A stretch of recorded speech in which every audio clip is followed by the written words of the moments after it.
Okay, we're going to try this again today, and I'm going to use some words to explain what I'm doing while I'm doing it, and maybe this will make it a little less frustrating and a little easier.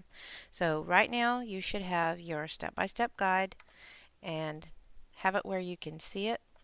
It has all the information on exactly what to do, and I changed this from yesterday, so if you saved it, then you need to delete that one and go back and say, okay, I'm going to try this again. Follow these steps step by step, especially if you had trouble. So step 1, you're going to enter the data in the cells of the Excel spreadsheet just like this. So you're going to take that information and enter it into your Microsoft Excel spreadsheet. So you found that by going to Start, All Programs, Microsoft Office, and then you chose Excel 2010. Okay, so the first thing that you do is using 1A, we're going to enter the information just as they are on the Word step-by-step guide. So in 1A, I'm going to double click so that I have a cursor there, and I'm going to type of food. Notice that I actually ran into this cell over here, so it looks like this is in 1B, but actually if I move over to 1B, it's not there. So now to get it so that I have all the space I need to type, I'm going to double click right there. I'll show you that again. I found my double arrows, put it in between A and B, double clicked, and it made it so that it would space over. In 1B, I double clicked in the 1B cell and I'm going to type in weight gain, and I'm going to use this to indicate that this was in grams.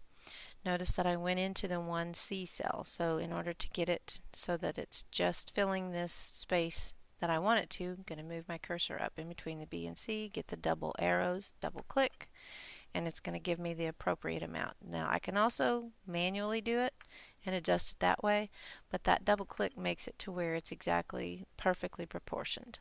So now we're going to go in under type of food and we're going to enter all the types of food that they fed that parakeet to see how it influenced their weight gain. So we've got popcorn. Then I'm going to use the down arrow key to go to the cell directly below it, and I'm going to say taco meat. I'm going to go down again, grass, sunflower seeds. Notice that I went over into the B column again. So I'm going to move up here. Notice that I don't have my double arrow until I click up there. Double click, and then it's going to scoot over to where I need. I'm going to click outside of the cell to get that blue line off. And then I know this is where I want to enter my number, so I'm going to come up here, select that cell, and I'm going to start entering the weight in grams. So I had 2.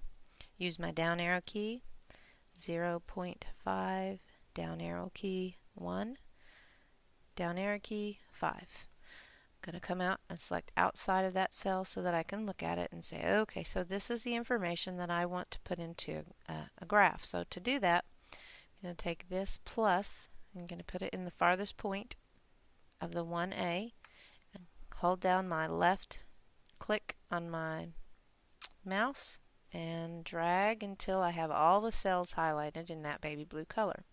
If I go outside of the cells, it's going to cause errors in my graph, so I need to make sure that I stay only on the cells that have information that I want to put in my graph. So step 2 said use the mouse to highlight the block of cells containing your data. Step 3, click the Insert tab, which is up here, and choose a column chart. So we're going to say column, because these are the charts. Choose a column chart. Choose 3D clustered column. So here's 3D.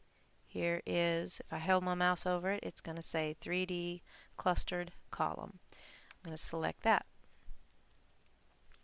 Choose chart layout number 9 was step 5. So I come up here, chart layout, and to get all of my chart layouts available, I'm going to hit the More button, and if I hold my mouse over it, it's going to tell me which layout I've got. There is 6, 8, there's 9, and I'm going to select chart layout number 9. Notice that these all have different things on them. They have different labels that you can use. This one has the most appropriate for science. It has both of your axes titled. It has a title up here. Sometimes you need a legend, but for this one we don't actually need a legend. We'll get rid of that in just a little bit. Step 6 says change the title to type of food that produces the most weight gain. So to do that, I get the 4 arrows and I click to show that text box. And then I'm going to select it again, get my cursor blinking, and then I'm just going to get rid of the title that's there because that's not the one I wanted.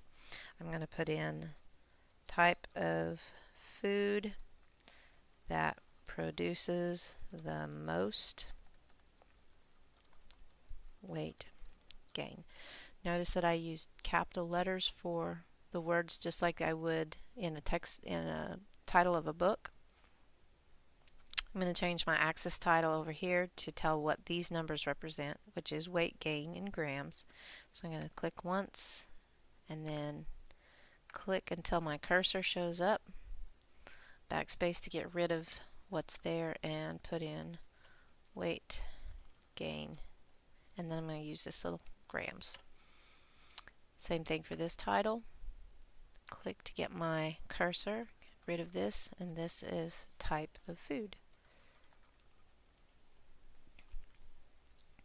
So that took care of step 6. Step 7 says delete the key or legend by selecting it, then hitting the delete. So we're going to get rid of this. We're going to select it, hit delete, and now it's gone and expands this out quite a bit.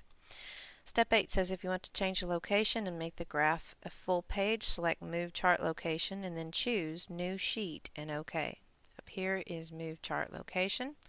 If I make it as a new sheet, choose OK, then it's going to show it in a larger format. This would be a full sheet of paper when you printed it, and this is the way that you'll probably want to do your main graphs for science fair. But just for assignment purposes, go back to Move Chart, put it as an object in sheet 1 and say OK. So now I have 2 there, which I don't need, so I'm going to cut that. So that takes care of our introduction.